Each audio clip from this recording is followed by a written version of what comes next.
And we are live, Walky Talky podcast. So if you're watching this is a behind the scenes to my episode that I made. The Attack on Titan Cowards fan project is released around the exact same time as Studio Eclipse, just coincidentally enough. But I'm kind of curious if that traction's going to be tractionized over to my episode. It'd be very interesting. But yeah, I guess it's like behind the scenes, director's commentary if you want. It's like a live stream. I'm here joined by dear friends, Camcam, Kamui. Please say hello.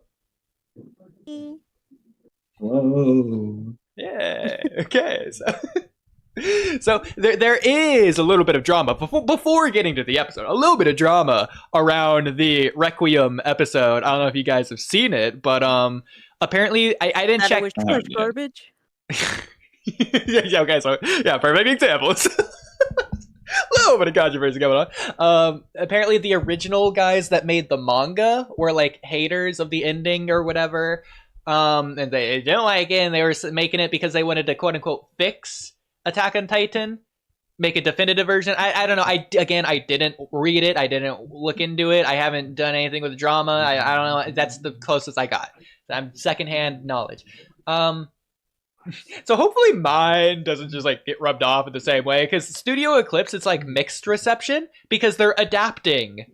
They're fans. They are supportive of the original ending, but they are adapting the thing made by the haters. Oh, especially after that JJK alternate ending leaked as well. I think people were mad about that. Yeah, because those people, from what I've heard, seemingly are apparently unhinged and everything. Like, oh, my ending's the best ending. I don't know. But yeah, so just for clarity's sake, I'm not trying to fix anything. No. You know what? I am trying to fix everything, because the ending sucked, and spread that on Twitter and link it to it and make people hate watch this, which gives me the algorithm traction. So there you go. Gee. So what this episode is, I've said this multiple times, is this is a 70-minute episode of what is essentially a extension of season 4 episode, it was 9, Night of the End. One of the final episodes of season 4, and realistically the entire series, considering those special fan project things, like those special episode movie things at the end weren't technically part of the seasons, but so one of the final episodes, it's before they go to the boat to like fight Flock or whatever. They're all like sitting at the campfire and talking, which made this one of the easiest episodes to not recreate, but like add on to. So this isn't like a rewrite per se on some parts. Some parts are just, most of this is just like an extension to that episode, because I feel like they did decent. They did good, but not great by not going far enough. So here's everything additional I would have added. And there's a couple things here that are connecting to like the previous events of the story, because again, this is like a rewrite, but like taking in the context of everything that came before, as well as trying to tie more seamlessly, naturally, organically into what comes after, going into the finale. Especially trying to make the characters a little bit more organic and natural with how they interact with each other, how they are in general, as well as like wrapping up loose ends that I felt personally never really got wrapped up. I'll say when to pause for like whenever I have something to say. For the most part, we'll hopefully just be able to like watch the episode in peace. The reason I made this episode is another video on the channel here, Walky Talky Podcast, on the Attack on Titan plays. Attack on Titan's themes are lazy and irresponsible. So that's linked at the end of the video, which is hilarious. But so that's the reason I made it. If you guys want to go watch that, feel free. That gives a lot of behind-the-scenes director's commentary. I do have another thing to look at. I actually haven't looked at this in freaking months, Camcam. I copied and pasted some of our conversation. Here, I put this. Yeah, it's on Discord. Yeah. So this is not only the entire script, which is like 40 pages long, but the first like 10 pages is like not script. It's like stuff to read beforehand, which I thought was interesting. So please go ahead. So ignore those first like 3 things. That's just like music, and I didn't use those in the episode, but I listened to those as I made the episodes. I guess I'll read some of this maybe. So with the rewrite, you can see it in the same way that you can see a critique, and you can compare it to the original in the same way as well? Question mark? Again, I think each of these like individual lines are like their own messages we've sent to each other. I don't remember. If you remember this, please feel free. I have vague resemblance of what this was, but maybe I can't understand because of the different way our brains process info. Just based on what you said, I don't understand that. Unless you're saying that you get to see critiques in the same way as the series, but what critiques are you watching? Because Camcam, you're a stickler for rewrites, isn't that right? Okay. I do not. Yes, I don't personally like to engage in rewrites. It's just not my thing. It does not stimulate my brain in the same way it stimulates Oodie's and Kamui's brains. I'll put it that way. Yeah. And so again, I will say this, I wouldn't personally classify this as a rewrite at all, this episode. They get to it in the same way. The events of what's actually happening are the same, and they leave with the same exact idea in mind. So everything there is the same. There's just more to what's already there. So that being said, maybe what Sour said helped you be less confused about it. But do you remember talking about Sour with us? With the sponsor? Yeah, because I was like, how I was telling him, I was like, yeah, we're talking about like rewrites and like, and I was saying something just like, I don't get it. Like, I don't get what's the thing and why people like them, or like why people want to like rewrite stories instead of like analyzing them. I guess I'm more focused on analyzing stories and being like, what's the overall message we want to get from the story, and I like having that kind of discussion versus the rewrite. I think I do a very good job. To be fair, sometimes the rewrites are, depends on who you're talking to, obviously, and what the purpose is, but a lot of times when we talk about them, it's because of the messages and themes, and we're trying to say, well, this could be a better way of doing that. Yeah.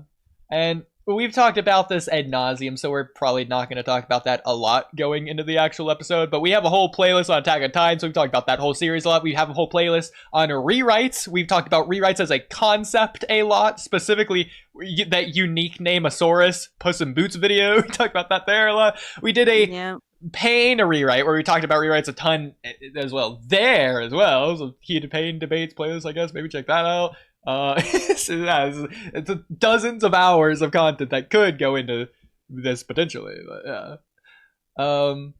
But I would, in a way, maybe you could consider this like fan fiction, which maybe that gives you a great way to go into it. But you have said that you think that you would prefer seeing like a finalized product rather than just my rewrite with the voice-to-speech typos that I wrote in the car.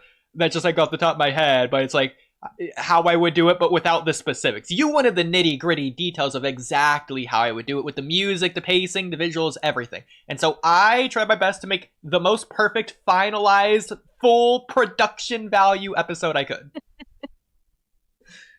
Yes, the effort is much appreciated. I am excited to see what you have pulled off. You don't even know because...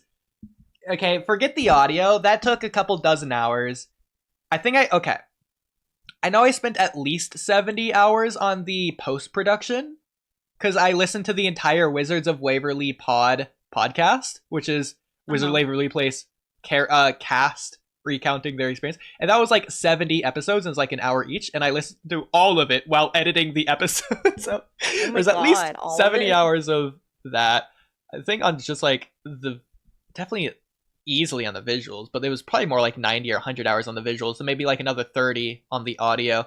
I did the audio first, and that's just the editing. That's not accounting for the sending out the casting call, actually doing the casting, calling the people to do the line reads, choosing the correct line read, and then editing it in Audacity, and then putting it into Camtasia where it needs to go in the episode, and timing all of that together, and then adjusting the volume to like raise and lower the parts that need to be louder or quieter, etc., just to make the mixing and the mastering, and oh my god, with the music is so much, and then the sound effects. And the hardest part though, by far, was the visuals, because Camcam, this isn't like False Perfections, my original animated series I made. I did the voice flaps the entire way through. Wow, really? The whole way through. It's the most monotonous thing I've ever done. I never want to do it again. I probably will though. But yeah. So this is like legitimately an episode. Like, it's a legit OMG. it has the Attack on Titan music, has freaking everything. So yeah. Wait. Does it have my favorite Attack on Titan themes? Any of them? Kamui, you know I had to do that in the first like 10 minutes. Of course it has. That's the full thing. Yes. Oh my god, please. Okay, I hope. Okay, I hope I get as many as possible. But there's at least one I'm sure you had to have done. I've said it too many times. I've said okay. So the thing about the music is I wasn't using my personal favorite soundtracks. I was using the soundtracks that I think fit this episode the best. Yeah, especially where they belonged, obviously. So if you're talking about like XLTT, sorry, but there's no epic Titan fights here. It didn't belong. Yeah, I know. Well, yeah, like this is like we'll just see which ones you may have picked, and I'll just tell you. Like, yeah. Now I will say, I'm just hoping for at least some of my all-time greatest. At least one. It better be in there. I think the music really makes it come alive, and Camcam, feel free to scroll through that as much as you want, because there's no way I'm going to read all 10 pages of this. But, the music definitely makes it feel alive. I extended a couple of soundtracks just for this, not like on my own. I like adjusted the volume at different parts of the soundtrack. So I think specifically, Kamui, just for you, I think I might have had the part that you said blare extra loud, but like not like noticeably, but like it's from you 2,000 years ago. It's in this. Okay, that gives it away. Yeah, yeah. That was what I was hoping. I'm like, I think he could do this one. I don't know if we're gonna get the Attack on Titan theme, or UC Big Girl, or Bakulatsi, or Vocally Cafe, but from you 2,000 years ago, I was like, I think that one might work. Yeah. Well, everything. everything. Oh my god, I should have sent you my loop of the from you 2,000 years ago, so you just extend it for 10 minutes. Be hilarious. Everything is like in the credits though, so like, we'll definitely be able to see all that there.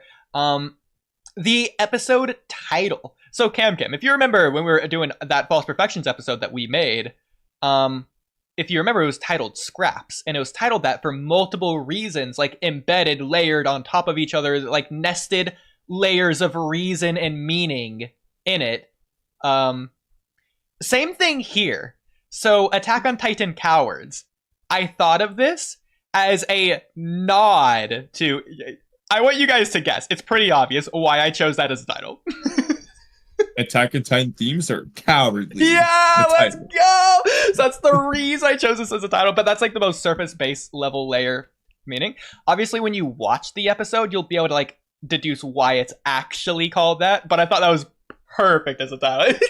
It's just like a slight just jab at you guys. While I'm at it, I will also send just the full like image of the thumbnail.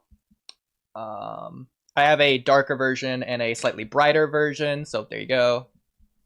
Oh, there's not 10 pages. There's 46 pages. That's the whole script. So like it's like 10 pages of like starting Oh, that's stuff. the whole script. Oh, okay. I was Yeah, like, yeah. I was like, whoa. I think you underestimated. Yeah.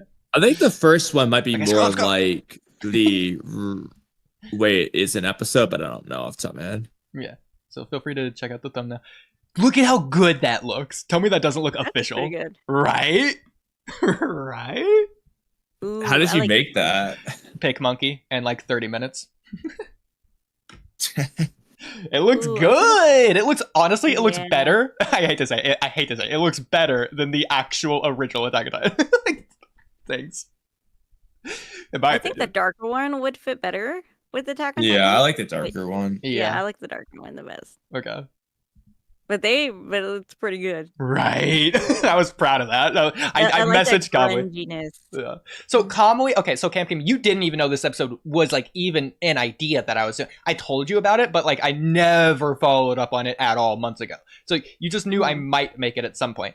Kamui though, in fact, Kamui, you tell me what all you know about this episode. I mean, we've talked about it a lot of times at various points, but like, I've been waiting for this one forever.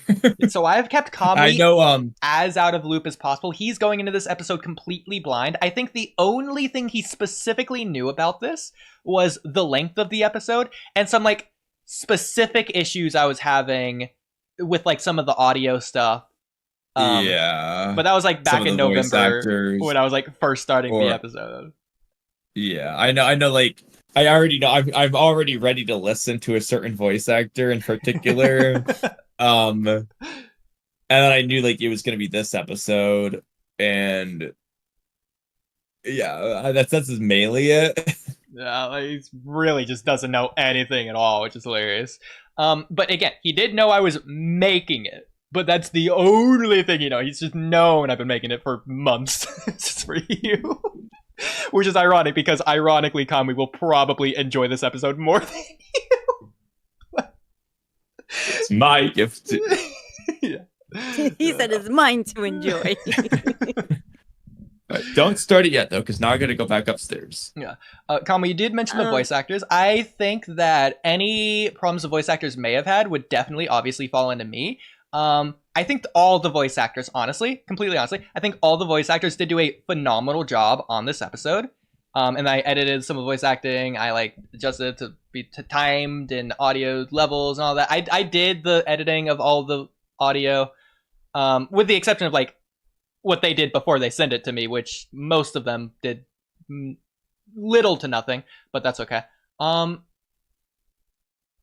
But again, there are like different qualities of levels of quality of the voice actors, but all like even the minimal quality is still like good. And I even like got a couple of retakes. So like again, anything wrong with this episode falls back on me entirely. So I just want to get that out there. So there you go. I'm excited. Yes. So Kamui, how ready are you? Oh, give me a few minutes. Okay, that's fine. Camcam, I guess we would keep scrolling down. We'll keep reading. Do you want me to read it? Yeah, sure. Why not? Yeah. Okay, I'm kind of remembering now as I was like scanning it. So unless you're saying that you get to see critiques in the same way as the series, but what critiques are you watching? Haha. Okay. And maybe what Sour said helped you be less confused about it. But I think that explanation is the opposite of helpful because we aren't rewriting it because we think it's bad. It's not a step up from critique because we aren't critiquing it. Yeah, so real pause I think there. In a way... Oh, yeah, go ahead. Okay, so I think in a way, rewriting is a form of critique. You are critiquing the series by saying... Not always. It depends on whether your rewrite is saying this is better, or if you're saying... here's another cool idea that just is interesting. Like, it's about what you're saying. Oh, well, because like what you said earlier with it, I think based on the theme or like this, if this could have been written a certain way, you could have got the themes across better, right? That's a form of critique. Yeah, when it's rewrite like that, I would agree, personally. Yeah, I think it really comes down to the intent. For example, me and Kamui... But not all critique is bad critique. Like, critiquing has its purpose. Sure. Right? So, for example, like, my favorite arc is the Sasuke retrieval arc. I think that arc is a perfect divine 10 out of 10. And Naruto. That doesn't mean I can't rewrite it. In fact, I might be influenced to rewrite it because I care about that arc. Unlike other arcs, like, I don't know, the Tenchi Bridge, which might not get as many rewrites because I'm less interested in fixing it because it's okay, rather than overly good or overly bad. Mm-hmm. I mean, at least that makes sense to me. But, and just because I'm rewriting something, that's not saying that I think it's better necessarily inherently, even though it might, but sometimes. But... in this case. Well, again, I'm not saying that mine is better because mine doesn't even make sense without the foundation, like literally. But because it has to be added on top of what's already there. It doesn't make sense if you just strip away what is already there. So again, you can't even see it as a rewrite, realistically. But at the same time, some parts of it blatantly have to be in a way rewritten, because there's no way to like transition from beginning to end without just including the original scene, which obviously I can't do because so the voice actors, I'm choosing based on how first of all, a couple of criteria, how close they are to the original voice actor, and I had them like listen to the episode, and I listened to the episode as well with them, just to give them like direction of how I specifically to do with the cadence, the tonal direction, the vocal pitch, blah blah blah, everything there. That was a lot of fun, by the way. I had a lot of fun doing that directing. Besides that, what was I gonna say? Oh yeah. So it's how close they can get to the original voice acting, but besides, like, that's just like a side thing. The priority was to focus on like the emotion and direction of the tonal blah blah blah of the scene, of the macro level of your character, of your relationship to other characters going into it, and just like the natural reading of the line, which I wanted them to focus on. So that was a big thing as well. And then the third thing is, you might disagree with this, but I personally thought this was a good idea to do. I slightly casted based on how the voice sounded in relation to how I think the character looks like they would sound, rather than how they did sound in the actual dub. So like, say there just was no English dub, then these are the voices that I think would best suit how the character looks.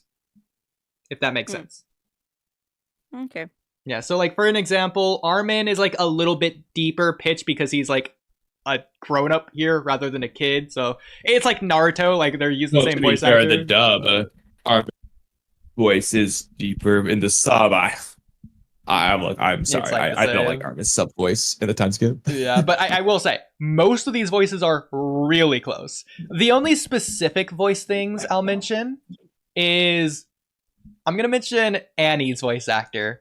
Not because Annie did a bad job. She did fantastic. I don't like Annie in the original, which is the problem, which is what we're mimicking. But it works for what Annie's character is. Annie is so, I don't want to say bland, but like, I'm talking about the voice specifically. She's so monotone, apathetic, emotionless, and it sounds like she's not just reading a script, but just sounding not robotic, because it sounds natural, but like, you'll definitely see. But like, she did that, and I hate it. But it's what the original did, and I hate that, which means I love what this voice actor did. So, good job, her. You're so good. I'll be good for 6 minutes before I have to Oh my pause god, again. John. It's awful. I guess, I mean, hey, we'll get 6 minutes in or so. If you want to start, Camcam. Okay, that was the start. Okay. Yeah. Okay. Feel free to like rewind At it. that point. Yeah, no, I'm getting tired too, but I'm gonna be eating, so I'm lucky here. Yeah. Sense. I'm gonna wait on Kamui over here. So yeah, all that and Japanese, so they don't take it down. The episode is copyright, Wait. but it's not copyright strucken. What did all those things say? You know, Yeah, well, when you guys it's English invaded right us underneath it. as kids, Oh. I think you can turn captions on as well. You can also turn it up.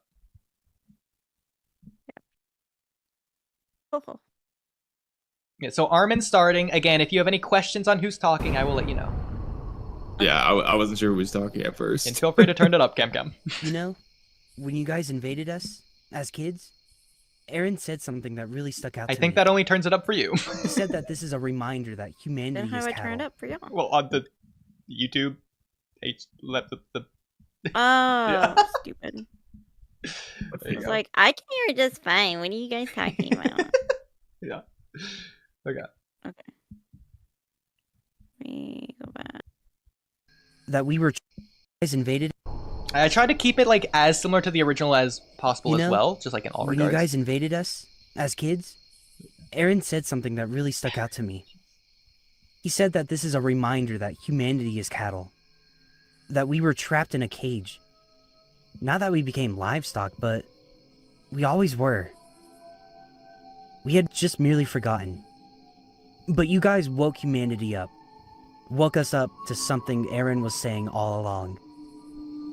The idea of freedom Eren was talking about long ago was completely different from the freedom he wants now. It was about humanity escaping the slaughterhouse as cattle to stop themselves from walking to their deaths, being eaten alive. But as time went on, you warped that cage from that of one holding livestock to a bird.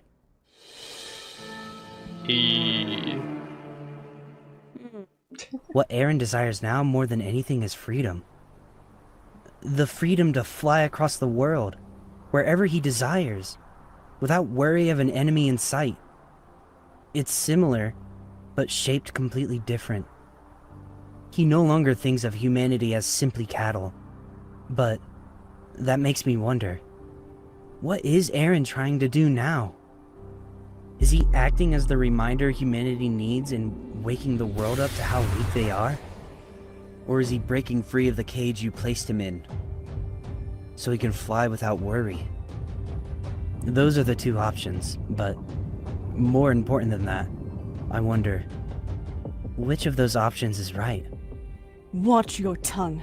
You're really going to speak so carefree about his slaughter in front of his victims? Where are your ethics? You're one to talk. Captain Levi told us what you did to his squad. I'd have him confirm it for us, but look at the state that you Marleyans put him in. Things were different back then. What's happened since then doesn't have anything to do with me. It She was does sound your pretty similar. captain's choice to become a suicidal bastard. Don't speak so half-heartedly, knowing we all chose to become suicidal bastards years ago when we joined the Scouts, Eren included, to combat you, the enemy who, unbeknownst to us, spent years by our side. I never even wanted to join the Scouts, not until Trost. I felt so useless. No, you're wrong on one thing, Jean. Eren never became one. Unlike us, he was born that way. Because he was born into a cruel world. Okay, so pause. So one of your own creation. I wanted to use the episode's visuals, which is why I'm not using actual baby Eren here. This is like John's idea of future him and his baby with Mikasa that doesn't actually exist. But I wanted to use it from this episode because I wanted to use like as much of this episode's visuals as possible. So just imagine this is baby Eren, and I'll make a couple like notes like that at a couple points. But yeah. Okay. Yeah. I kind of assumed that was the case. Yeah. Also, and Camcam, you can't complain about this because you already literally said this in our Attack on Titan rewatch. But like, Yelena just doesn't exist. She's just not here. So yeah. Same with a couple other characters, but like they're technically here, but they don't have lines. But realistically, they wouldn't be here. Like On Yakapone, maybe Gabby and Falco, but they're important for like the finale. But like, it's not about them. So at least they should be asleep, or whatever you want to say. So they don't have lines. Sleep. Yeah, but like they're shown here, but just imagine they aren't here. Yeah. Okay. And even being revealed as the enemy, Eren didn't want to admit it. Even as we were fighting you in Stois, Eren still wanted to see you as a friend. It made him conflicted, and he hesitated. He couldn't even transform without the drive to fight you, even though you were always cruel and trying to take Eren away from us. You were always heartless. Hey, Mikasa, calm down. That's not... Calm? I'm tremendously calm, considering how much I'm having to hold myself back from acting on my desperate want to kill you all right now. For everything you've done to I me got the and anime Armin gasps. and the rest of us, and for everything you've put Eren through, he doesn't want this. He isn't doing any of this now because he wants to. He's doing it because he was forced to. You forced his hand. You made How Eren wrong kill she everyone in the is. world. He's doing all this now because he has to. You left him no other option. You did that to Eren. Look at how far you made him go. And it's still not enough for you. Thank you. And now you're asking for our help. His very own friends to turn against him because you want to take it farther. You just can't give it up, even with the sake of the entire world. You want to escalate the violence. Wait a minute, I even hear it in the further. background. I could Oops, my never timer's forgive going you off. for that. You You hear pause your it. timer in the background? Yep. Okay. Sure. Shout out Cloud Ninja Podcast. Thank you so much for your $2 donation. I'm guessing that's obviously for game. Go to sleep. LOL. Well, we were going to, but then Secret Super Surprise Project came out. So yeah, there you go. Dude, I was realized though, from you 2,000 years ago is playing. It sounded like it anyway. Space says that NC Hammer likes Attack on Titan Requiem more than the original. Camcam, what do you think about that? He has a cute dog, so I guess we can let it slide just this one. Wow. Yeah. He didn't make a Max presentation.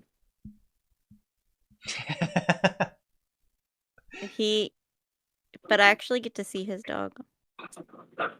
Oh god. I don't know why you're acting like you didn't see Max.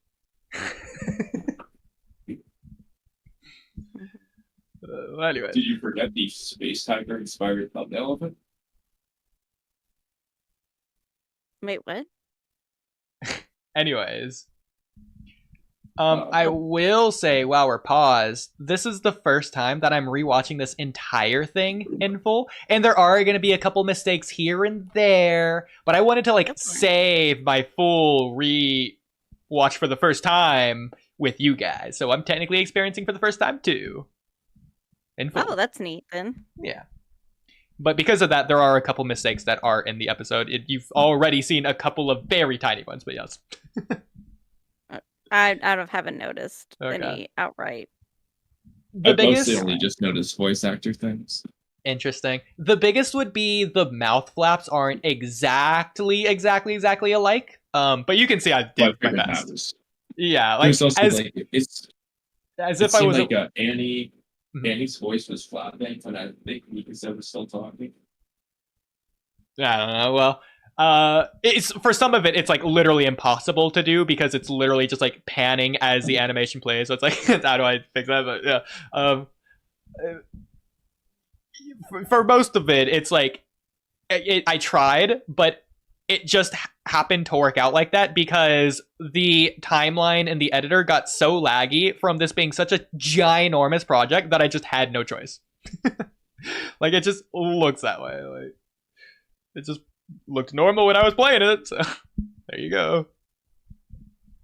Which, by the way, I guess while we're paused, I am sharing my screen. Camcam, if you want to go to my screen, I will pull up the timeline in the editor and show you exactly what it looks like.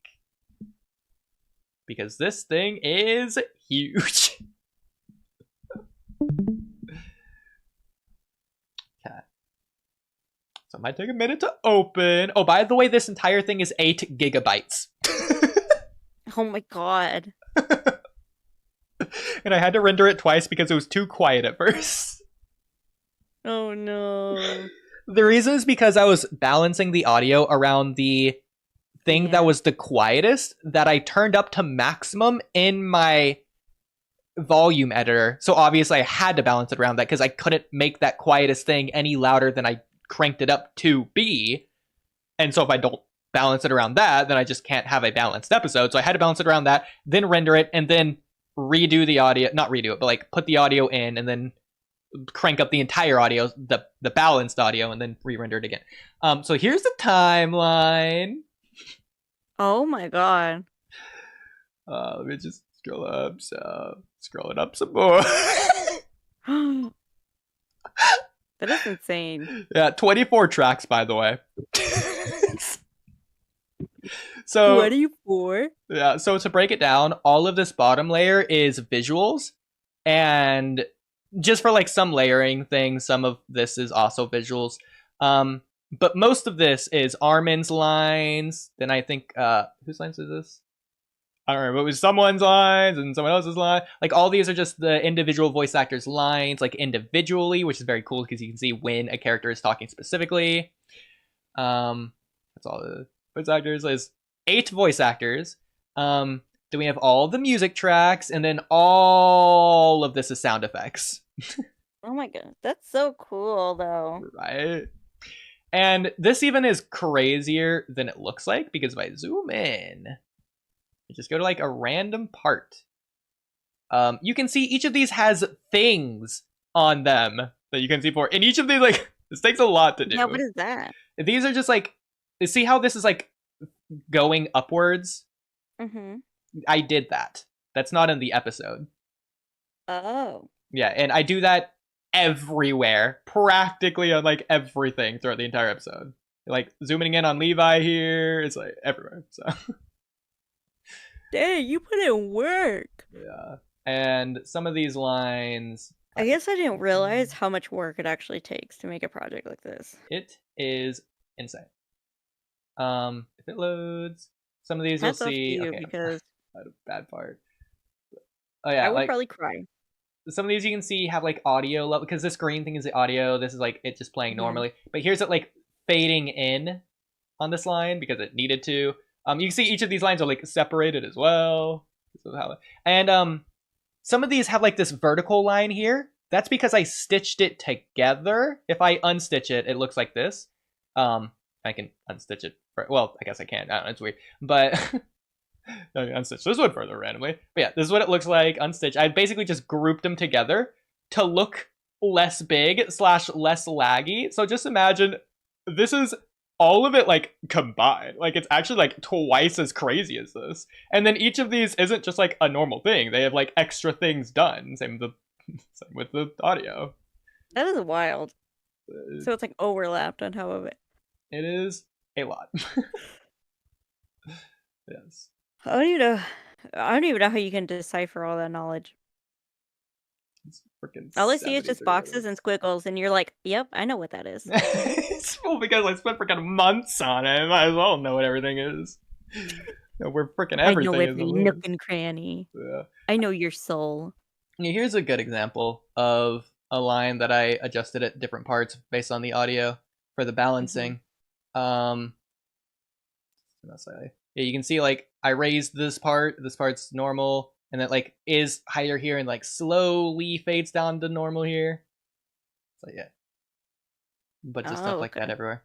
A lot of it, especially with McGath's voice actor. Still not gonna load, but oh yeah, you can see the green lines. I do it freaking everywhere. So yeah. That's so interesting. Wow. Couple of fades. Oh, and that's not even counting like this either. Which changes it all. Yeah, you can see I do it a lot for McGath, but that's okay. McGath was honestly probably like the MVP voice actor. He's freaking the most professional. Like he literally is like studio grade. Like it's ridiculous. Oh really? Wow. He's actually good. But anyway. He's like, I've been around the block a few times. Oh, and shout out Karotos Mystery Shack, who I emailed and let me use this visual in the episode, his thumbnail. What a guy. Right. Thank you, Krotos Mystery Shack. We love you. I also sent this episode to Rob like 2 weeks ago when I finished it. Hasn't got back to me, but I'm sure he loved it. I'm sure he loved it. Yes. What else can I say? I wonder how many things are just in this. Too many. Too many is right. A lot of But they're all things. needed and well put. I'm back. Okay. And then I'll only need to do like maybe 2 more very quick pauses tops. So they won't You be need a involved. spanking is what you need. Facts. Oh. I need a what? A spanking? A spanking. Sorry that I my setup isn't in the kitchen. Well, that's your fault, not ours. You need to put your setup in the kitchen. Okay. So thoughts so far? I like it so far. I do like the voice actors you've picked for everybody. Thank you. And I guess I can kind of see what you're doing. You're kind of wanting everybody to... You're still wanting everybody to kind of reflect, but just go more in depth. Yeah, almost like in their own experiences. style as well. Yeah. But like still, again, reflecting the original, yeah. Paying respect, my homage. Yeah. Yes. A lot of work, so thank you for noticing. Yes. This is your Christmas present. I hope you enjoy it. I hope you enjoyed it. You better like it. Been working on it since Thanksgiving. Don't be ungrateful. Okay, are you good, Kamui? Do I need to go back? Yeah, to I the said I focus? was good. If you were listening, Camcam. Wow. Anyways. Do we need to go back 10 seconds, Kamui? Yeah, we should. Oh my god. Look, I know him too well Ooh, after but- watching Attack on Titan with him. But Camcam, you forgot about arrow keys. Ooh, there you go. I've been using the arrow. Look, Lemon and I have been watching the show, and I've been using arrow keys left and right, baby. Well, Gabby and Falco look so tiny. They do. They're just kids. babies. They're Yeah, literally they're babies. just so tiny. Next And to compared to Reiner, grown adults. like yeah, of And course they look McGath tiny. over there, like. I think Magath is my favorite thing that I did in this, but you'll see when you get there. Okay. There's a lot of things, a lot of different concepts that I introduced in like segments, but you'll see. Starting off with, I guess, Armin here and going a little bit into Annie as well. But yeah. Okay. Even with the sake of the entire world, you want to escalate the violence even further. I could never forgive you for that. He chose this on his own. Don't act like any of this is natural. Eren isn't normal. It doesn't matter how far he was pushed. This is the whole world we're talking about. What kind of psychopath could do something like this? What's more, you've seen it yourself, just like I have. We all have. Eren is insane. He always was. That's in his nature. He was going to do this whether we pushed him or not. He hasn't changed. He was always this cruel. Annie, both back then and now, you didn't have to be so cruel. You chose to spare me after all. Don't be so kind around the enemy, Armin. You have Bertolt's memories after all. But She betrayed us once, or have you forgotten that already? I bet she's just itching to do it again. I just did what I was told, with the promise of returning home. None of this was my decision. You all just got in the way. Yeah, perpetuating the current system that leads to this senseless cycle of violence. It's the same bullshit excuse you're doing now. Mikasa, please. Annie, aren't you just making excuses? Excuses? Bertolt must really be influencing you. Okay, pause. Armin? Huh? To So- say I... Anytime. Oh, go ahead, Kamui. That's the second reference to Bertolt memories there. There's a lot of Bertolt. Yeah, There's- a lot of Bertolt over here as well. I I love was gonna say, Bertolt. I think this is an example of one of those things to where it doesn't make sense without more rewrite stuff. Because unless I'm just forgetting, I don't think Bertolt had a big thing about people making excuses. Well, so technically, yes, it's a little bit of a rewrite thing for the finale, but I think this is a more seamless segue to get Bertolt in the finale, specifically with Armin there as well. When Bertolt's like helping them out and stuff. So it's like things like that that I think I tried to improve on a little bit, just making it more seamless. Which is why I included concepts such as this, and this is how it came out in execution. Why I was saying to pause it though isn't that. So something that I thought was awesome that the episode wasn't doing, but that I did decide to do. Anytime they mention devouring someone or eating or titans or something cruel, vile, evil, awful, they will cut to the soup. It's done it a couple times now. I thought that was awesome, especially with the devouring. And they're looking at the soup.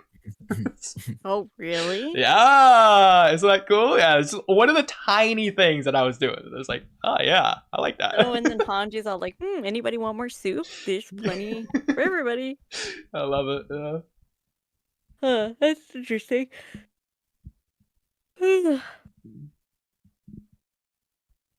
Bertolt must really be influencing you. Yeah, so they're Armin? mentioning Bertolt, who is eaten. To say so I'm look at the soup. one making excuses? You mean just like what you're trying to do for Eren? Don't act like you know him. Don't get too emotional, John. I spent years with him too. I know him just as well as you. Don't tell us how to feel, you traitor! My mother was turned into a monster because of you bastards! Is that you? That is Connie. He sounds great, right? I joined the scouts to defend Ragako Village against the threats you people sent our way! And all of it ended up being worthless! I couldn't do anything for my friends or family back home! You evil bastards make me feel so useless and I can't even stand it! Connie. I'm sure that's how Aaron feels now. The difference between him and us is he actually has the capability to do something about it! That's the only reason he's the one out there instead of one of us! Hey, Connie, now that I think of it, remember what Aaron told us when we joined the Scouts? His own mother was eaten by a Titan, right before his very eyes. He didn't just feel powerless, he was powerless, as those bastards killed his mother in the most horrific way possible, right in front of him. And they did it, all while smiling. I think everyone sounds Yeah. great. Don't get to say Smiling that. Titan. Don't I? Yes, right? You don't know what we've been through. It's good. Well, then you better speak up. Though I doubt whatever tragic backstory you cough up won't come close to doing anything to justify it, or change how we feel. People don't change. If they were going to, they would have already. And even if a few do Kamui, change, do you hear what's what playing? difference would it make if most people don't? It would be the same outcome, It's his fave. no matter what. And even if we did the impossible and somehow managed to change everyone, then what? They'll still invade our land and kill us. Just like you did. Just because a person changes doesn't mean their actions will. They aren't killing us just because they don't like us. There's more than one reason. So removing one of those reasons doesn't remove the source of the problem. And right now, Aaron is stemming out that source. When we first came to Marley, we helped a kid who was about to be punished for pickpocketing. In the end, he became our friend, but he chose to steal from us anyway. It didn't matter how he thought of us, because his needs didn't change. In the same way he still needed those resources, the world will still need ours, or worse. Even if they were to sympathize with us, they still need us dead, considering our risk to the world. That disagreement will always be there, regardless of the world's feelings towards us. It doesn't matter how innocent we are. Even if we beg and plead. What kind of reasonable person would fully trust someone born with a bomb strapped to their chest? Knowing it could go off at any moment? It's just not safe to let someone like that go free. Even if they didn't kill us all, they would make our lives miserable. It wouldn't even be a life worth living at that point. It's for the sake of the world. We didn't even know there was a world outside the walls until recently. And you expect us to care about it, like it mattered all along? Don't be ignorant. Easy for you to say. You got to sit back and watch from the comfort of your own homes, as the world formed an alliance to wipe us all out. In the same way you're sitting back now, to watch the world burn. Just like a devil. We're not devils. We're innocent people. Yeah? So are the people all over the world. Oh, give me a break. Everyone's done something. They're no less innocent than the rest of us. Don't act like there aren't murderers all over the world. We tried for peace. We really did. Even though we didn't have to. At least we made the attempt. You can tell I was really zoomed in Yet, there. even while completely unprovoked, the world itself was fine with intentionally lying about us, forming an alliance, declaring war, and becoming murderers for a one-sided battle to completely annihilate us. We would have been lambs to the slaughter. There wouldn't have been any mercy, unlike what we showed you in Liberia. And you expect us to sit back and ignore that? After you attacked us, the only regret I have is not pushing harder. If we wiped you out even earlier, we could have saved Liberia. You know, Aaron taking out all of the world's politicians paints a bad image. It tells them that we have an incompetent security, that Marley is weak. We, the powerhouse of the world. Zoomed in there too. They aren't human. They wouldn't consider something like that. Tell me, how did you feel as you senselessly murdered us? The first time I saw a human life being taken away in front of me, it was one of you. It was Marco. Okay, so pause. At the time, it confused. So that's not true. At least I think. Was Annie still passed out when Marcel died? No. When Marco? Marcel. When they first went Marcel. over to the island, the Jaw Titan. Marco's brother. I don't know. I don't think she was. I don't remember her being passed out. Well, I think it's the reason I didn't go back to double check because I did a ton of research all over the episode. This is like the one thing I didn't double check. Even if she didn't see Marcel, I don't remember if she was awake or not, or if it was on screen or off screen or not. I think it would be the fact that that makes sense to me because otherwise it's implied if Annie was there that never would have happened, or awake, I should say. Which again, that would lead to Reiner's burden because he's the reason she was passed out, and then he would feel the blame at fault for the reason that he died in the first place, Marcel. So regardless of Marcel's death, I think Annie probably just would have seen people die before Marco anyway. So I'm just rewriting this to where Marco is the first person that Annie sees die. Yeah, she definitely saw people die. Like, before Marco. Yeah. A couple other... Oh, yeah, go ahead. Maybe she just meant people close to her, but like... That's fair. Or people she had a relationship with, you know. I like how you're saying that as if I didn't make the episode and this is official. we're trying to like deduce the original. Okay. No, I got you. Okay, never mind. Man, here I thought Camcam was immersed. I'm so sorry. A couple other things is, so this is ironically the funniest thing in the world to me. I should have started the stream with this, but so do you guys remember why I made this episode? Like what about Attack on, like what theme did I think was lazy and irresponsible? What, the genocide theme? Yeah. So I don't mention that. I forget? The reason I made the episode isn't here. So I already know. Okay, I already know. I think I remember you saying that. You were like, I think you're gonna. It probably was last year, and not last year. Probably in 2023. You were like, okay, I know when I said I was gonna write a rewrite. As much as I kicked up a stink about the genocide part, my rewrite has nothing to do about genocide. Or something like that. I mean, to be fair, I've already addressed it in a couple different ways. Did you guys like how I've handled it so far, at least? I do more later on. But... there was a part where John said something along the lines of what did he say? That like, well, he's the only one that has the power to do anything, or he was helpless at the time. He feels like he's the only one that can do anything. Yeah, there's a line. I don't know if we've got to it yet, but Connie was saying that's the only reason he's the one out there instead of one of us. Yeah, we already saw that. Oh, okay. Yeah. And then that's when John says what he says. Okay. Yeah.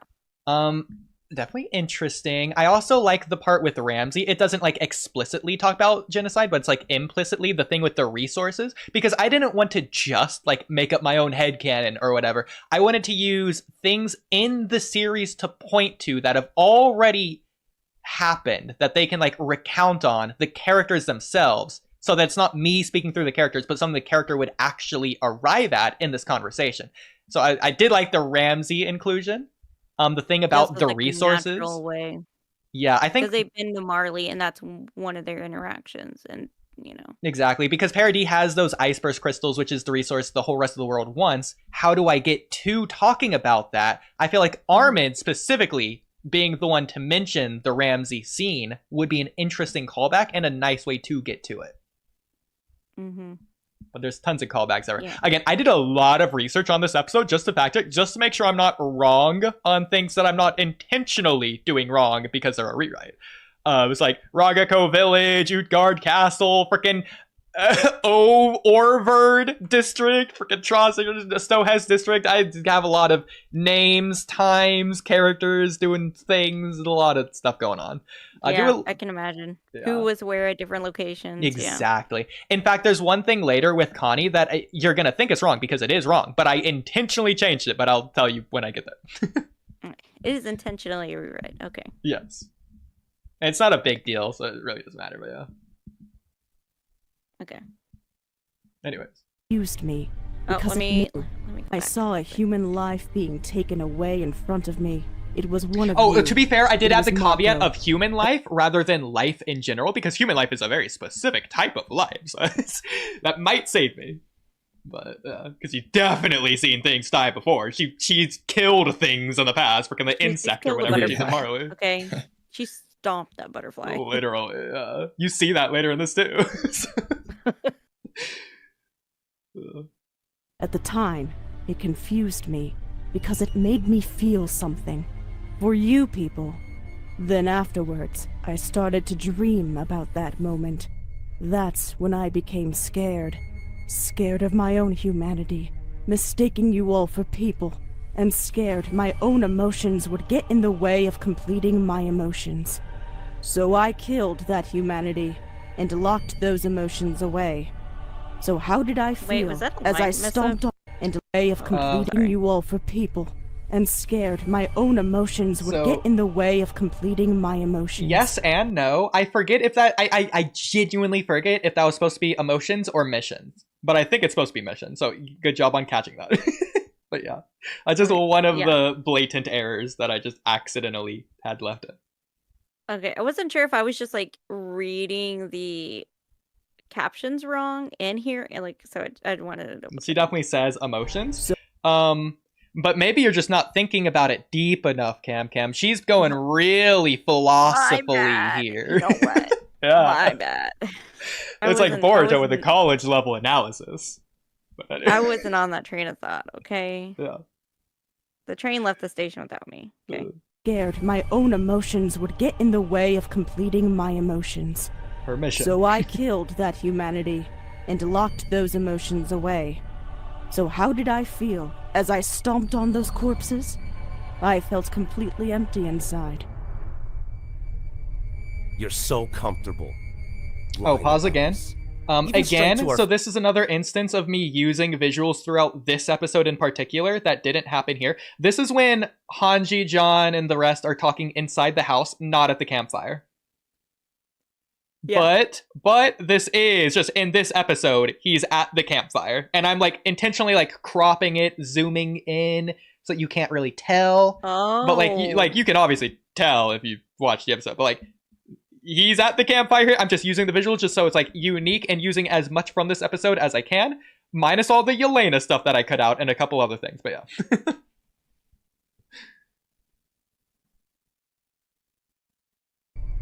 You're so comfortable lying about us, even straight to our faces, and even tossing around the term devil, knowing we're just like you. Yet when we start acting like one of the devils you so easily call us, you come running to us, devils, for help? What kind of sense does that make? If you're going to do it, at least do it begging, tears in your eyes, groveling on your knees for forgiveness, instead of slandering us like you're superior the whole time. We don't have to look up to you or listen to your orders. We're fine with sitting back and letting your world burn. After all, right now, don't forget, you're in our world.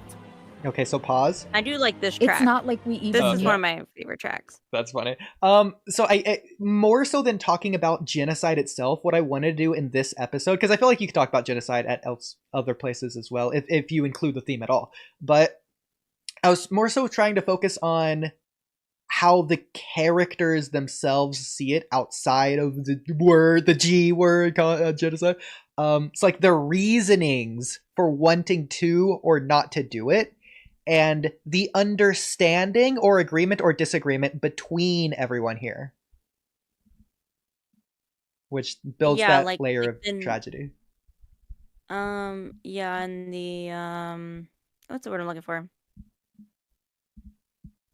What is arguing for? Like the gray area. You know what I mean? That's interesting too, yeah. Well, the thing, I don't like gray areas as much. This is why I don't like Kamui's interpretation of Obito, because it's less of Naruto beating him and more like Obito beat himself from the very beginning, which doesn't, it invalidates Naruto's struggle to a small degree, at the very least. So I like it when villains are going all out, trying full-heartedly to achieve the path they believe in, because that's the reason they are the antagonist as opposed to someone else opposing the protagonist.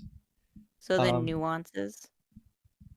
Nuance can exist, and there's room for this to exist in stories. Back to Attack on Titan, though.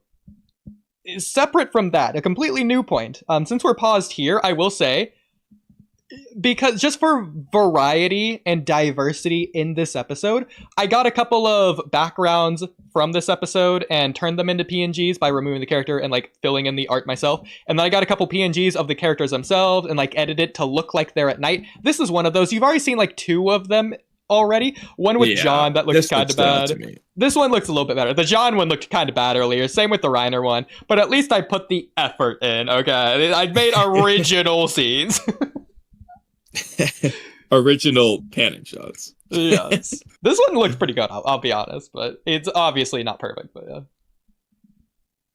yeah. One more thing, Camcam, if you will please move your mouse out of the screen. Yeah. Earlier I thought it was me. I was like, oh, it's Camcam. You have to, when you click play, just put your like mouse in the middle of the screen so it gets into like the hand or something and see if it goes away. Well, I think the episode has to be playing for that to work. Yeah, you have to hit play first. You're in our world. It's not like we even knew there were people outside the walls in the first place. What difference does it make? We don't really care what you went through. We care about what you did. Because that's the part that affected us. Our trauma is your fault. You can't say the same about us. Especially considering you were right there with us when Eren told his sickening story. You had no problem sleeping next to us that night. Yeah, you and Bertolt looked real comfortable sleeping next to the victims of the families you wiped away. I know you'd love that scene, It isn't just families. They went out of their way to ruin lives.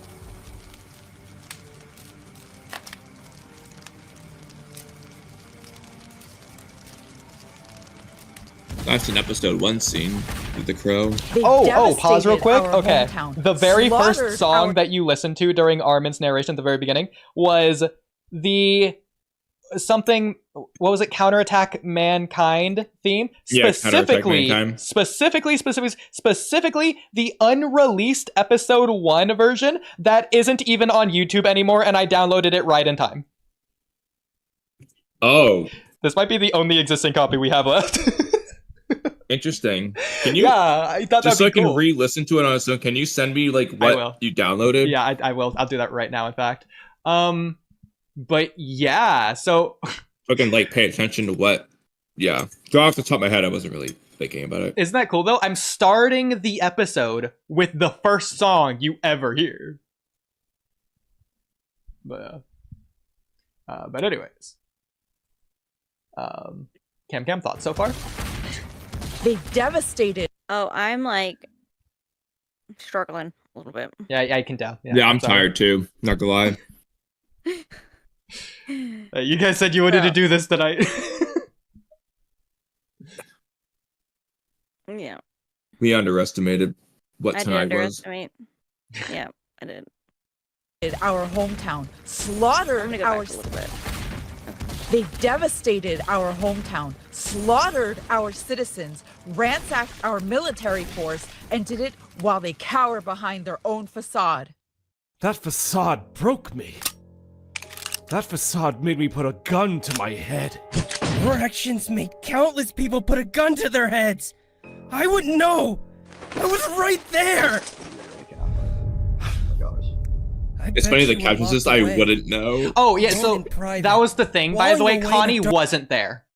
He wasn't even in the room. He goes there later. So that guy next to the person that shot, that's just Connie in this rewrite. It changes nothing, but there you go. Yes, that was an intentional change because I felt it would work really well here. Interesting. Okay. Dark room, right? You weren't doing it because you were scared of being eaten alive. You did it because you wanted to end your life. But the people who sat next to me, there's they Connie wanted to live. the girl. The only difference is they actually pulled the trigger right in front of me. There's Connie. I couldn't stop them. Oh God! At least they got to choose how it all ended. Besides, what's a few victims compared to the entire world? A few. I tried my hardest not to cry about it, because I decided I wanted to become stronger, especially in front of Eren and Mikasa. But my grandfather, who was one of the only adults I had left after my parents were executed, among 250,000 other innocent citizens, were sent to their deaths immediately, leaving me all alone, a scared child, abandoned as a poor refugee in a new location. When my parents died, my grandfather couldn't do much to console me. He has just lost his child, after all. I can't blame him for not being there for me. It's probably why he didn't mind marching to his death.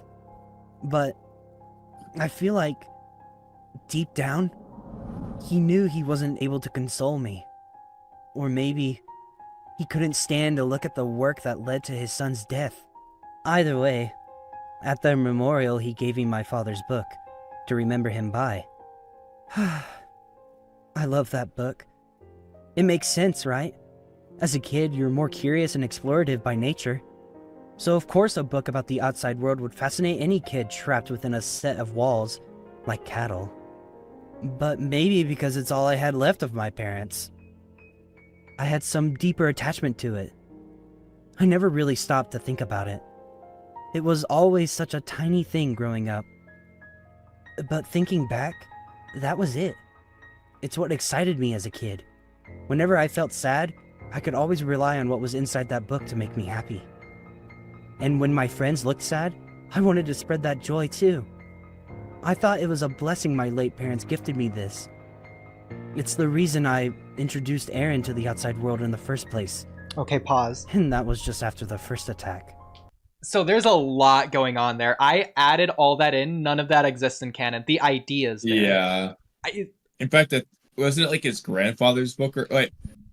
Yeah. Whose book was it His originally? parents, wasn't it? So I'm changing it. First of all, there's a lot there that just isn't talked about much in the first place, like the 250,000 people sent to their deaths, etc., etc. So I'm not only just addressing that more, but I'm giving like reasoning for that to exist in the narrative for this specifically, and also Can you tying keep it it back paused for a minute while we talk? Yeah.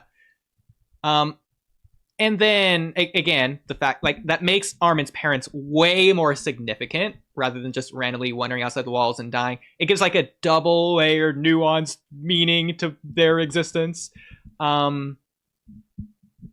Seeing Armin's reflection on what that book meant and why he was showing it to his friends, considering it's ridiculous he's showing publicly this illegal book that got his parents killed just willy-nilly. But yeah, that's the character reason. And then also, another factor, this is why Eren is introduced to the outside world in the first place, which doesn't exist in the canon either. So Armin's the one that did it. Armin, in a way, instilled that sense of wanting to go outside the walls for freedom, etc., to Eren in this story. Well, that is canon. Well, the last part. Eren, not necessarily, because Eren wanted to see like the lava lakes and the tundras of ice and blah, everything else they say in the book. That I feel like is kind of separate from Eren's character itself. So I'm saying without the book, Eren would have never had the desire to go outside the wall. Based on that, possibly is an interpretation you could get. So all of this in a way, The Eren, anime was making it that anyway, though. I Like, kind of that is disagree. how- But well, if it was, then this makes it more clear. Sure.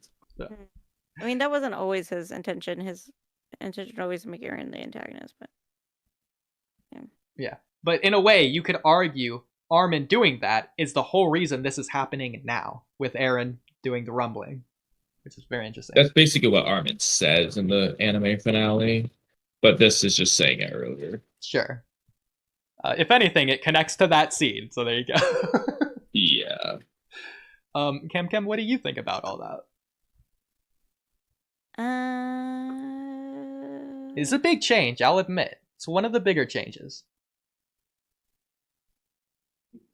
I would just have to. I feel like I would have to compare it. That's fair. Honestly. Yeah, because it's not like there's a lot of direct scenes to compare it to. It's just like taking a lot of concepts and tying them together in a way. Yeah. I do, but I will say I do like the direction you're taking with everybody. Thank you. And like just how the conversations are naturally flowing with everybody, and how they're each kind of discussing what was the important parts of their journey that caused a change in them. I tried. Yeah. It is always coming back to the genocide idea, obviously, because it's the point of this episode. But I wanted to also, again, like tie in their character arcs, their journeys, how they got here. Considering this is the night of the inn. This should be the last time they really talk before going to Eren in the first place. Like, this is it. If you want to say something, get it out now. And that means you're looking back on the entire series, combining everything here. This is the grand smorgasbord. So something else I thought wasn't talked about a lot, but the YouTube commenters, the people in general talk about a lot, is it was Eren's invasion in Liberia. I feel like that doesn't get enough talk about in universe. Specifically what Magath was talking about with like Eren taking out all the world's leaders makes Marley look bad, and like everything they were saying there. So I definitely want to talk on that some more, which I did. So yeah, I think so too. It's not really touched on a whole bunch. I mean, it was a start of everything. I mean, well, because Eren wanted to start it. So he's like, all right, don't mind if I do. Yeah. My favorite arc. Yeah, but I mean, that scene at least messed me up. Yeah. So I felt that was a little bit glossed over, and then especially the Armin grandfather stuff. It's a 2-year time skip, 250,000 people die, that's a fifth of the population. Like, I felt like that was a big deal to cover in like 30 seconds and never talk on again. So I thought it was worth bringing up. But yeah, I do like that you had brought it up at least. I also think the music, I think it's touched on in the first season, and then that's it. Yeah. The music really is bringing this to life with that piano in the background, like combined with the voice acting and the visuals. I think I did a pretty good job there. yeah, it doesn't seem out of place. Like the music doesn't seem out of place at all. I think you picked pretty good tracks to go with each scene. I think on terms of that idea, what I do with Annie later is probably my favorite, but we'll see when we get there. Once Kamui's back. Oh, he's not back yet? I don't think so. Well, he did say to pause for like a minute. So. Oh, okay. Is there anything in this episode that you would die on your hill downright could never be included? You hate it. I'm trying to think. Is there anything that I hate? It's the worst of the worst. I'm scum for even thinking about it, let alone including it. I would have to say, okay. Well, oh boy. Let's take a step back and take a deep breath for a second, okay? Yeah. I'm ready. I'm sitting down. Okay. Like, John, for instance, I think might be a little too... we'll say in this scene, John does kind of fly off the handle a little bit, of course, once he finds out that interesting. It was Marco. Yeah. That is a change. Because that, like you're saying, Yelena's talking about Marco. That's who died. And then Reiner's like, yeah, sorry, guys. And Sean's like, shut up, Brian. He's like, yeah, no, really, sorry. And shut up, Brian. No, guys, seriously, I'm sorry. I'm going to kill you. So, yeah. So it's because of Marco. That's not here. So I would completely agree with you, actually. I do think that as well. Of all things, that might be the number one thing for me in the entire episode, not just up to this point. So, yeah, good choice. Yeah. And also, so you do have John do get angry at some points too, which I do think kind of offsets it, because I feel like John is still kind of struggling with his decision, of course. But for him to outwardly express it in the way that he is, I just don't think his character is that type of person, I guess. That's In this interesting. time of his life. You know what I mean?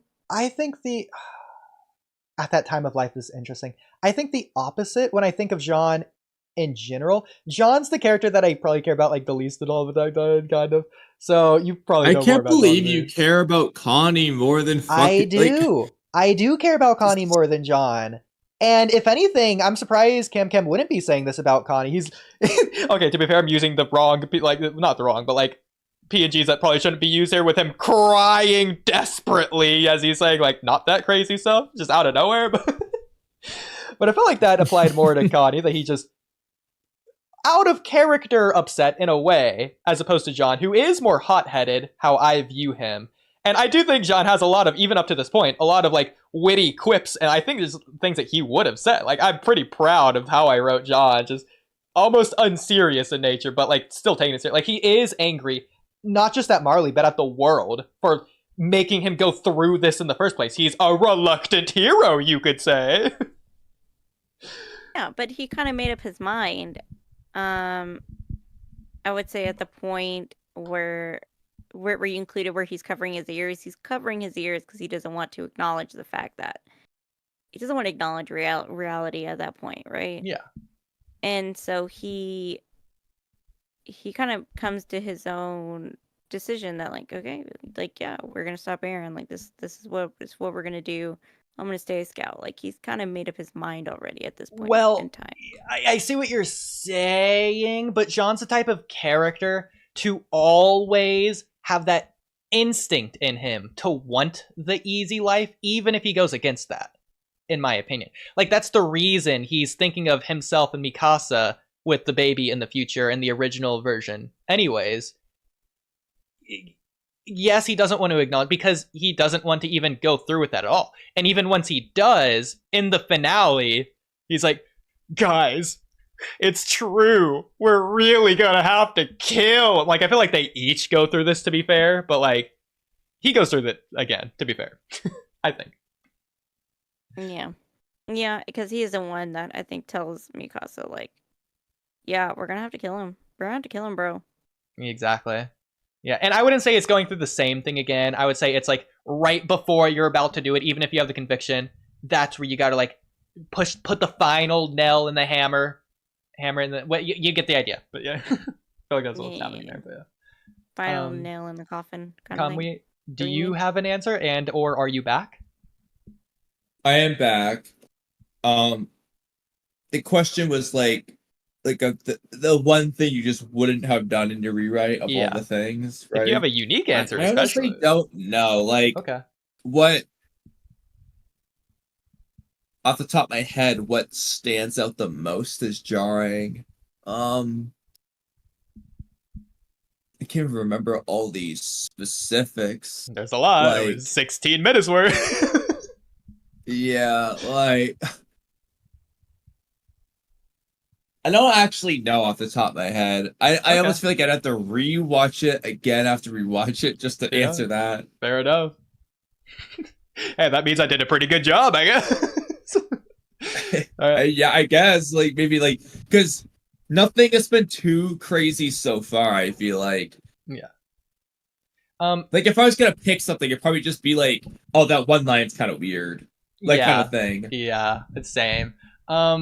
On the flip side, for both of you, is there one thing that you just love, you've fallen head and heels over that needs to be? Because I fixed Attack on Titan. This is the definitive version. Anything in particular? One specific thing? So I have an answer, but I feel like there was something else that I think would be good to mention. I do like, so like, even if it makes no sense to some extent, I like Rhina mentioning how like he almost shot himself, and then Connie being like, yeah, well, I saw people actually do it. Yeah, it's because he didn't even follow through. There was something else though that was kind of like that, where I was like, oh, that's a cool idea. I can't remember which thing I'm thinking of though. Okay. Camcam? I think I've already kind of answered whenever it's on a particular scene, but like I said, to do like with the direction you're taking, of having everybody kind of just talk about their journey and their kind of like walk through Attack on Titan, pretty Fair much, enough. Okay. and how it's kind of affected them because we don't. I mean, we get that, but we don't get it. We don't get it right before the final, right before the finale. We don't get that. Because I feel like this is the time to do it. Not just the time, but the last time where they should do it. They can do stuff in the finale, but that's where you gotta like go. This is your last chance to really take a breath, take a step back, and address everything you want to. Yeah. Or forever hold your peace, which they kind of do. Yeah. But anyways. Well, I mean, they're on their little peace tour, so maybe they don't forever hold their peace. We'll see. Okay. Are you good, Kamui? Yeah. Okay. Let me go back. A blessing my late parents gifted me this. It's the reason I introduced Aaron to the outside world in the first place. And that was just after the first attack. Aaron even looked bored in the picture Don't when you he said get that. it? I like that. We're working with inconceivable numbers already, right from square one. You'll never be able to repent, ever. I like that edit. It doesn't matter what you do, nor how hard you try. But from what I hear, it was Eldia that sent those 250,000 people out to their deaths. That was never our choice. Your people chose that. Because your people were greedy. It's not like we knew Eldia was in such a sorry state in the first place. We weren't even inside yet. And we were getting desperate. We even lost our leader by the time we got to the gates. And it's not like we could have just waltzed right in. If I remember correctly, Reiner reported to me that before Eldia sent those 250,000 people to their deaths, only a few thousand people died from their initial attack, at most. For the most part, everyone was able to evacuate. Thinking about it, might have been less. Could have been hundreds, if not less. Down the gate, looked the terrified people on that boat right in the eye, and made my choice. Going after soldiers is one thing, but I couldn't bring myself to go after those who had already gotten what they thought was salvation. So that's the reason he turned around in my rewrite, since we talked about it. Transformed in Liberio. The other hand, to go after those. Going after soldiers Yeah, so is one it just fades to black there, but if you remember, we talked about he would probably just like turn around, go through. Yeah, that's the reason why he does that here. Myself to go after those who had already gotten what they thought was salvation. Well, plot and story, but on the other hand, Armin, when you transformed in Liberio, you single-handedly killed tens of thousands of people. It wasn't just Marleyan soldiers either. There were innocent civilians on those shores. You killed them with your own hands. At least Bertold never directly killed anybody. Another Bertold I didn't want to do it! Bertold didn't want to do it either. None of us did. Don't feel bad, Armin. Aaron had gone off on his own and left us with no other option. So that, I don't remember if that is an explicitly another change. Did Bertold ever kill anybody directly? I forget. I don't think so. Yeah, he killed. Is that including his colossal titan explosion of Return to Shiganshina? That's a good point. Oh, that's hard. It's like Hanji's assistant there was definitely killed. Yeah. What if they just retreated? I don't know. Okay, I guess you got me there. Okay. I don't know how I would rewrite it, but I like the idea that Bertolt never killed anybody directly because that goes in line with what I thought his character should be, as opposed to Reiner. It would have been cool because he could have been like the one. I'm not going to count Marcel, who was a warrior for like 10 minutes. He could have been the only one. Yeah. I guess Ymir maybe, but I like it. Yeah, Ymir probably killed someone.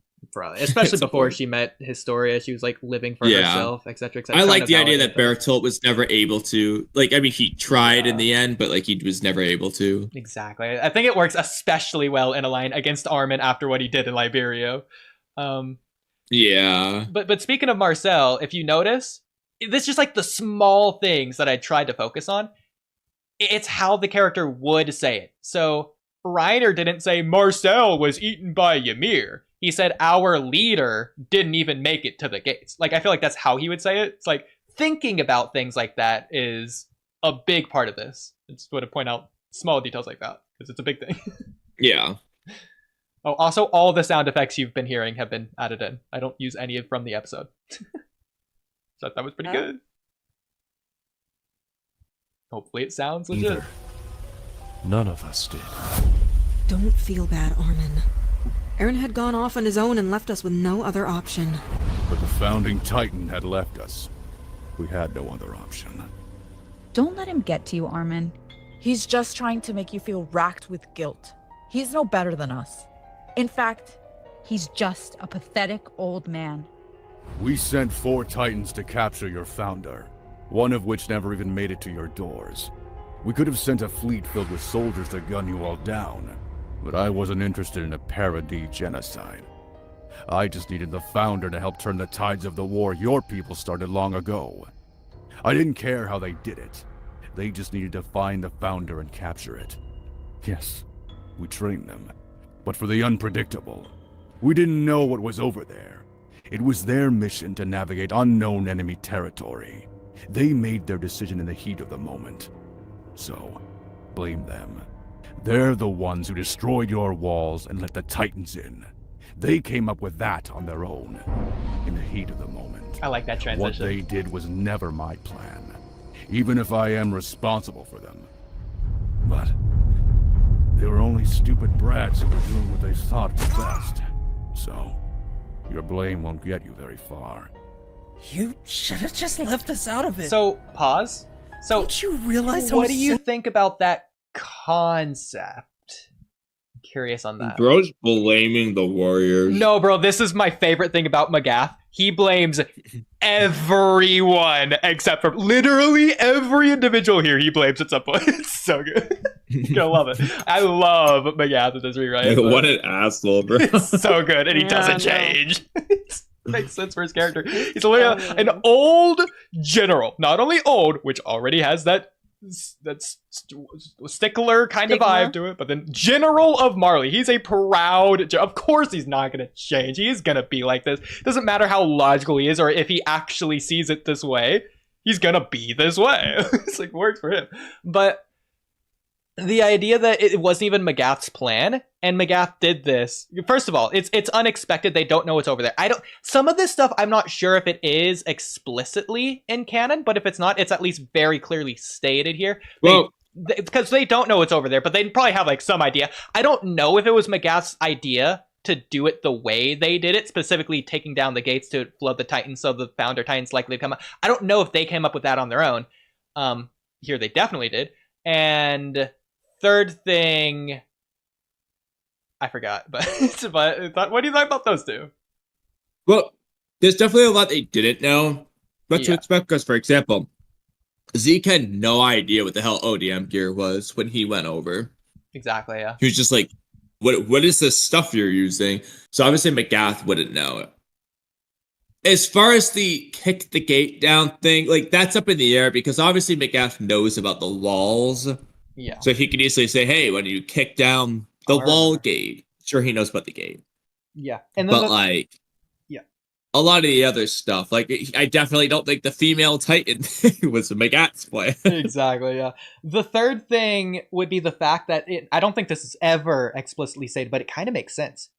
Magath, as the general, chose this strategy. Magath chose to send these Titan shifters in as like double agent spies to secretly, mysteriously take the thing or whatever and get away, rather than a full-on war invasion where both sides are going to suffer tremendous casualties probably. I don't know if that was even a possibility in canon because they had their own war going on at the time, but I like it as a concept that he chose to do this as opposed to wiping them all out. Magath theoretically could have just let them live peacefully for a lot longer, regardless of the founding Titan. Yeah, part of it depends on like the specifics of that other war they had going on, and stuff like that, really. I get, like, it's kind of hard to say, but to an extent, it really depends on how bad their war was going. Yeah. But again, I don't even know when that started, and yeah. But again, Magath is saying, like, for this mission, he wasn't interested in a parody genocide. That's not what he wanted. That's not one of his goals, at least not for now. He only wanted the founding Titan. He didn't care if they lived or died. That wasn't the point. So, yeah, wasn't doing it. I'll also add, I don't know that war could have been too bad for them at the time, because I don't think they would have spared Zeke. Because Zeke's ability with the rock artillery is very good for war at that time. Fair. Like, you know, like we saw what he did to the scouts. So I don't think they would have just spared Zeke like that. They would have sent someone else. Okay. Camcam, if you will do the honors. You should have just left us out of it. Don't you realize how much senseless suffering you've caused us? You weren't using the power anyways. You took our innocence away! Wrong. Reiner and Bertolt, not me. They took away the innocence of the children living in Shiganshire Frost. It's not good. Or the lives of the civilians in Stohess and Orville who had nothing to do with this. Reiner that was your doing. Not you chose me. to involve them. Reiner and Bertolt, they didn't choose whose lives to ruin. They simply chose the closest wall. I love that line. Maybe if the Titan you stole showed itself like planned, none of this would have ever happened. No civilian ever had to die. Your people chose this through their own bottomless stupidity. You people are no more innocent than we are. No human is perfect. It's about time you learn that. So get it through your thick damn skulls already, damn it. I love that In line time, too. We all make mistakes. Things we can't change. Things we regret. Human nature is to be guilty. But that's why we must look towards the future. There's no need to bog down our present with the events of the past. Because in the future, the present will just be an extension of that regret. It's our duty as soldiers to minimize suffering. That means ending wars as swiftly as possible. Sir. So also ignore the, like, with all due choreography. respect, we They will go aren't from soldiers. standing to sitting to turning around You willy-nilly. It doesn't matter. Trained us to be warriors. No mercy. Mercilessness is mercy on a grand scale. That was the intention from the beginning. Don't you understand that? After all this time? I love that line. Seriously? Do you need everything explained to you, recruit? You're seriously as worthless as the day your sorry ass first walked up to boot camp. Mercy, you say? That coming from you? Tell me, how many sleepless nights have you spent surrounded by man-eating monsters? Okay, so pause. That's nature. So this And will you be had quick. walked- So I'm just changing Hanji's character outright at this point of the story. Yeah, I was about to say. I was like, I'm not gonna say Hanji was like a peacekeeper. Yeah, Hanji is almost like Erwin now. It's same with Magath. He basically is Erwin in this case. Hanji's lost at this point of the story. Her happy-go-lucky side, that nonchalant, unserious, casual side, after all that's happened. So that just is her character going forward, at least in this point. That doesn't mean earlier on that's changed. It's just over time it's become this, probably after Season 3, in between Season 3 and 4. Yeah. But I will say, I do love that Hanji Eren jail cell scene where she's just calling him out on all this. Like, oh, is it one fights or two fights, Eren? It's It's everything I would want to say to Aaron, honestly. Yeah, she's literally the honest. So funny. I didn't like that. Yeah. But I feel like at this point of the story, it doesn't have a place to fit as well. So she's, like, in the actual episode, she doesn't actually say that much. She only really makes stew jokes. Which that I feel like we can do better for Hanji's character, to be fair. So I'm adding something here, I feel like. But, yeah. But anyways.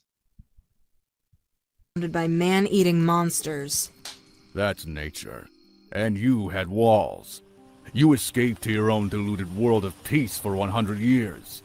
You can't be angry the rest of the world dragged you back down to our level. Again, it's not like you were at war. And we weren't asking you to fight in it. We allowed you to stay out of it.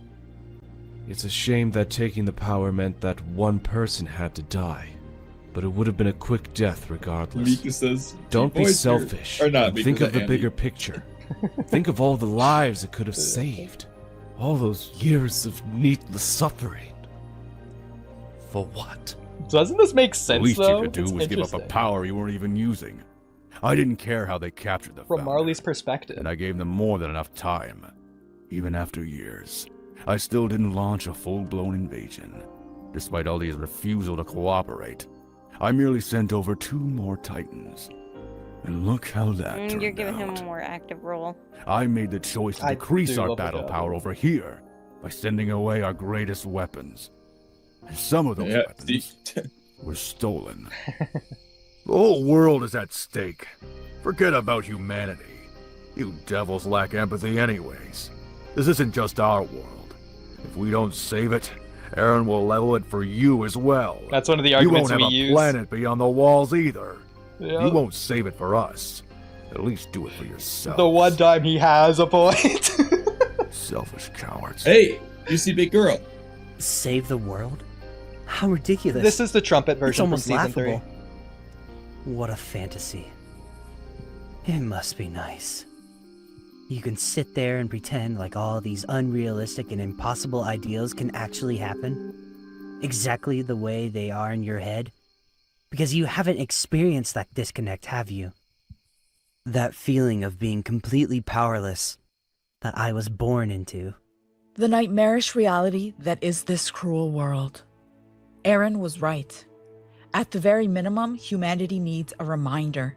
The proof is sitting right here in front of us. That's like the midpoint. Pause It's a it. little early, but Oh, I also want to let's like read that look stuff. at the midpoint because I chose these intentionally. Very purposeful. Yeah, I want to read that said. Yeah, I think these are very interesting. One, a Bible quote, which is for Camcam. The other one, I feel like, works for Kamui as well. If you want to go Yeah, back, what's up? Camcam, there was another one.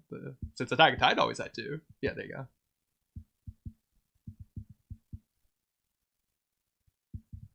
Doesn't this look official as well? The way this is like edited on top of each other. This looks cool. I also love the discussions of like deep philosophy outside of Attack on Titan, like what human nature is. But yeah. There you go. Jeremiah 9:21. I'm assuming Camcam has seen this one before, but yeah. I'm not all that familiar with Jeremiah, to be honest. So Okay, fair enough. By the way, if at any point we need to like not finish the episode tonight and do it another night, that is acceptable. okay. I won't be the one to say it, but like if it happens, It doesn't matter what. I'll be going to sleep immediately after. Okay. I maybe got like 15 more minutes in me. Maybe 10, 15 more minutes in me. Okay. And then we'll finish it another night. Okay.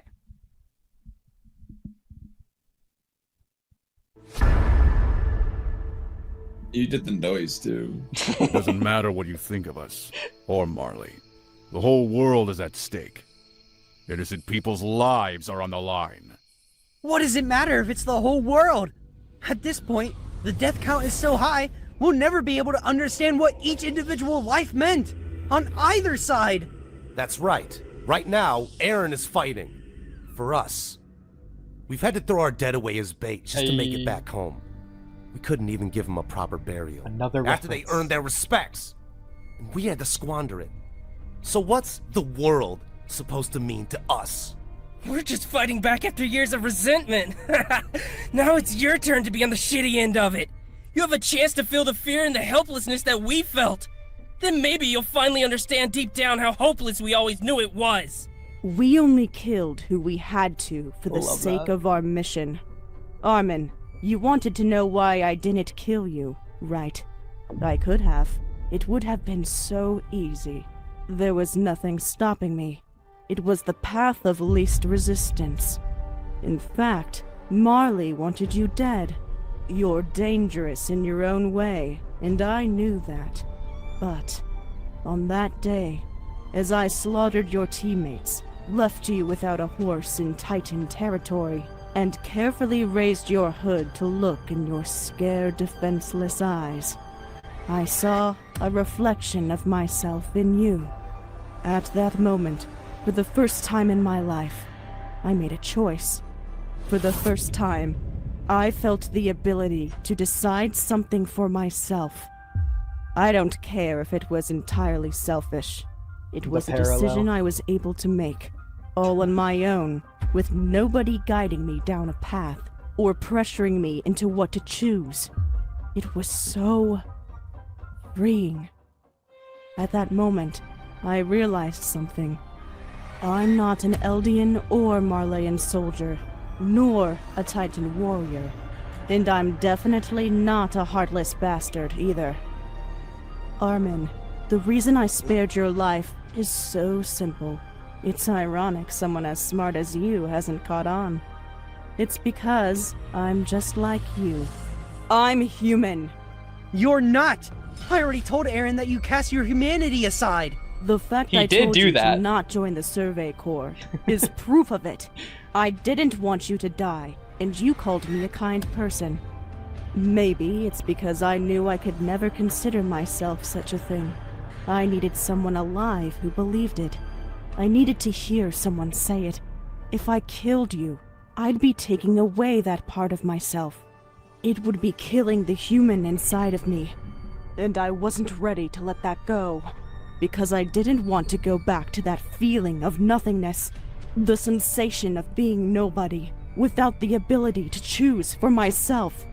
I didn't want to lose what you gave me. Rather, what you allowed me to realize I had. Maybe it was selfish. But I meant what I said. Leaving you alive could have become a burden.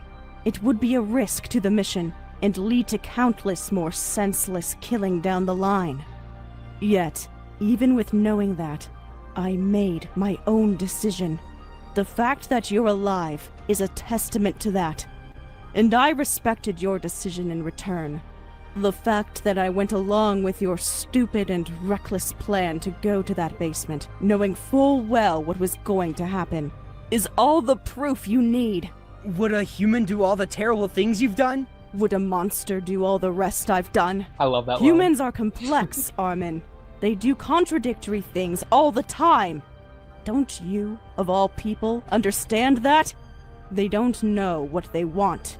Their bodies move on their own and they don't know why. Huh?